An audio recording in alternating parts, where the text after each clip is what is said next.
میرے خیال میں تو فی الحال اے ٹیم جا چکی، بی ٹیم کی تیاری ہے. جب تک آپ اور میں اپنے طور طریقے نہیں بدلیں گے، جب تک ووٹ واشنگٹن سے ہوگا، پاکستان سے نہیں.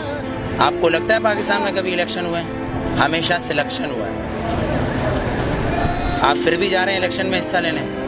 میں کبھی نہیں کہتا چینج چاہیے مجھے، کیونکہ شریعت اور قرآن میں چینج نہیں ہو سکتا. جو شریعت ہے اور قرآن ہے اس میں کبھی چینجنگ نہیں ہوتی. اور میں کبھی نہیں کہتا کہ مجھے چینج چاہیے. مجھے وہ چاہیے جو میرے آئین میں لکھا ہے، جسے یہ اسمبلی کے اندر بیٹھے ہوئے لوگ اسمبلی نو نو نو نو نو بالکل نہیں. اس آئین کو پڑھیں، کیونکہ آسما جہانگیر نے اس آئین کو اپنا بنایا ہوا ہے، صفدر عباسی نے اس آئین کو اپنا بنایا ہوا ہے. پر دستور پاکستان کا آرٹیکل نمبر 1 یہ کہتا ہے کہ یہ سلطنت خدا داد پاکستان ہے، مطلب یہ اللہ کی زمین ہے. اگر میرا گھر ہے تو میرا قانون چلے گا. میری جب سے آنکھ کھلی ہے نا، میں نے کسی اسلامی تنظیم کو ملک میں حکومت آپ نے مطالعہ پاکستان کی 9th کلاس کی کتاب پڑھی ہوگی جس کے اندر 14 نکات قائد اعظم کے ہیں، پر آپ آئین پاکستان پڑھنا بھول گئے جو منشور قرآن سے ہے. شاید نہیں پڑھا ہوگا آپ نے. اگر پڑھا ہوگا تو آسما جہانگیر آپ کو اس کے اندر سے کچھ اصل نکال کے دے دیں گی. آپ کہو گے وہ صحیح ہے. طاہر الپادری صاحب کچھ نکال کے دے دیں گے، آپ کہو گے وہ صحیح ہے. لیکن اصل میں صحیح جو ہے وہ ایک قرآن اور شریعت، اس میں چینج نہیں ہوتا. جو میں چینج کبھی نہیں مانگتا. قرآن میں چینج نہیں ہوتا وہ سب بات مانتے ہیں، لیکن آپ نے قرآن کی کتاب کو تو کونے میں رکھ دیا نا. کون جی نہیں، میں نے نہیں رکھا. آپ نے رکھا ہے کیونکہ آپ ان کو ووٹ دے رہے ہیں. ووٹ میں بتاؤں کیا ہے.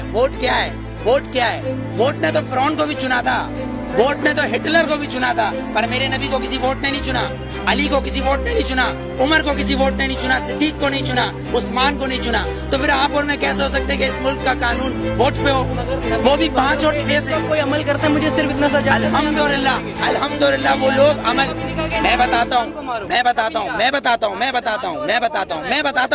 آپ مجھے آنسر دینے دیں. آپ نے کوشچن کرا ہے، میں آنسر دوں گا، آپ اس کا آنسر نہ دیں یا تو آپ نہ پوچھیں. میرے نبی نے یہ نہیں بولا کسی معصوم کو مت مارو، لیکن میرے نبی نے کہا اگر تمہارے کعبے پہ کوئی حملہ کرے تو اس کو جواب دو. اقصی کے اندر نماز پڑھنا ہے مجھے، تمہارا قانون مجھے پڑھنے دے گا؟ میرا قبلہ اول ہے، یہودیوں نے اس میں گھوڑے باندھے ہوئے ہیں، تو پھر میں کیا کروں؟ اگر لال مسجد کے اندر مشرف حملہ کرے گا تو میں کیا کروں؟ میرے گھر کے اندر میری ماں کو آ کے کوئی اٹھا کے لے جائے، میں کیا کروں؟ میرا قانون اس کی اجازت دیتا ہے. آرٹیکل 63 اور 62 اس بات کی اجازت دیتا ہے کہ چیف جسٹس کو بھی چیک کرو. لیکن یہاں تو میں پارکنگ والا کھڑا ہوں، یہ پارکنگ والا میں کھڑا ہوں. یہاں گورنمنٹ آتی ہے، کہتی گورنمنٹ کی گاڑی ہے. تو یہ جو گدھے کھڑے ہیں جن کے ٹیکس سے یہ گورنمنٹ بنتی ہے، جب یہ 10 روپے اور 20 روپے دے رہے ہیں تو یہ گورنمنٹ کیوں نہیں دے گی؟ یہاں تو یہ قانون ہے. 3 قانون، آرمی کا ایک، گورنمنٹ کا ایک، اور ایک مجھ جیسے اور ہم جیسے گدھوں کا الگ. کیونکہ ہم حبیب جالب کے بقول ہم 18 کروڑ گدھے ہیں. اگر صوفی محمد سواد کے یہ کہیں کہ میں دستور کو نہیں مانتا، آئین کو نہیں مانتا، تو وہ کافر. اس کو گرفتار کر لو، نظر بند کر دو، ٹھیک ہے، اس کو بند کر دو. اگر کوئی سیاستدان کہے کہ میں اس دستور کو نہیں مانتا تو وہ الیکشن کا حقدار. آپ کو کتنا لون معاف کیا، مجھے کتنا لون معاف کیا، پر ہمارے سیاستدانوں کو اربوں روپیہ معاف. بلاول زرداری صاحب کا 30 ارب روپے کا محل رائے میں بن رہا ہے، وہ بھی کس سے لیا ہے؟ Malik Riaz. No you are not corrupt, I am not corrupt. Malik Riaz is a corrupt. ایک کرپٹ مین ہمارے پریزیڈنٹ کو پیسہ دے رہا ہے اور کہہ رہا ہے رائے میں محل بناؤ، اس لیے کہ نواز شریف کا محل ادھر ہے. کیوں ٹھٹا میں بناؤ نا، لاڑکانہ میں بناؤ، ادھر غریب لوگ مر رہے ہیں. سیلاب آیا سندھ میں تو تم سوئٹزرلینڈ گھوم رہے